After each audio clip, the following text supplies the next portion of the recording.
Hi friends, ഞാൻ ഇന്നിവിടെ അമൃതം പൊടി കൊണ്ടുള്ളൊരു ഹെൽത്തി ആൻഡ് ടേസ്റ്റി അവലോസ് പൊടിയാണ് തയ്യാറാക്കാൻ പോകുന്നത്. കുഞ്ഞി മക്കൾക്ക് കിട്ടുന്നതാണല്ലോ ഈ അമൃതം പൊടി. അപ്പോൾ അവർക്ക് കുറുക്കൊക്കെ നമ്മൾ ഉണ്ടാക്കി കൊടുക്കും. പിന്നെ കുറച്ചും കൂടെ വലിയ മക്കൾക്കും പിന്നെ അതേപോലെ മുതിർന്ന ആളുകൾക്കൊക്കെ കഴിക്കാൻ വേണ്ടിയിട്ട് ഇതേപോലെ അവലോസ് പൊടി ഉണ്ടാക്കാം. ഇത് ഏറെ കാലം വയ്ക്കാനും പറ്റും.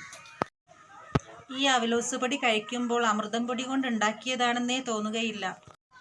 അപ്പോൾ നിങ്ങൾ ഓരോരുത്തരും ഈ റെസിപ്പി ഉണ്ടാക്കിയതിന് ശേഷം കഴിച്ചിട്ട് അഭിപ്രായം പറയണേ.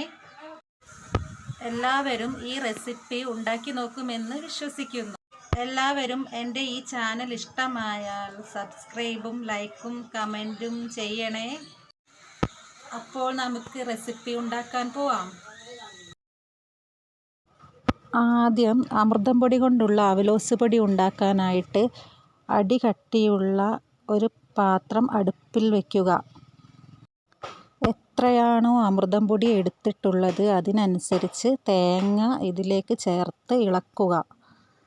ഞാൻ വറുത്തത് അത്യാവശ്യം ഗോൾഡൻ ബ്രൗൺ നിറമായിട്ടുണ്ട്. നിങ്ങൾക്ക് വേണമെങ്കിൽ ഇങ്ങനെ വറുത്താൽ മതി. എന്നിട്ട് മാറ്റി വയ്ക്കുക. ആ കടായിലേക്ക് തന്നെ ഞാൻ അമൃതം പൊടി ചേർത്ത് കൊടുത്തു. ഞാനൊരു പാക്കറ്റ് അമൃതം പൊടിയാണ് എടുത്തത്. നിങ്ങൾക്ക് എത്രയാണോ ആവശ്യം എന്ന് വെച്ചാൽ അതിനനുസരിച്ച് എടുക്കാം.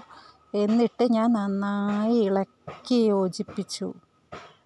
ഇത് ചെയ്യുന്ന സമയത്ത് പ്രത്യേകം ശ്രദ്ധിക്കേണ്ട കാര്യം എന്ന് വെച്ചാൽ തീ നന്നായി കുറച്ച് വെക്കുക, അല്ലെങ്കിൽ കരിഞ്ഞു പോകും. അമൃതം പൊടി വറക്കുന്നതിലേക്ക് ടേസ്റ്റിന് വേണ്ടി പഞ്ചസാരയും ഏലക്കയും കൂടെ പൊടിച്ചതും എള്ള് പിന്നെ നെയ്യ് എന്നിവയൊക്കെ ചേർത്ത് നന്നായി ഇളക്കി യോജിപ്പിക്കുക. നെയ്യ് ചേർത്താൽ മക്കൾക്ക് നന്നായി ഇഷ്ടപ്പെടും. പിന്നെ ഹെൽത്തിനും നല്ലതാണ് നെയ്യ്.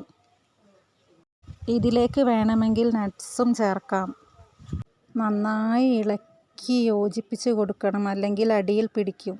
പിന്നെ അതിന് ടേസ്റ്റ് ഉണ്ടാവില്ല. അപ്പോൾ നന്നായി നല്ല പോലെ ഇളക്കി മിക്സ് ചെയ്യുക.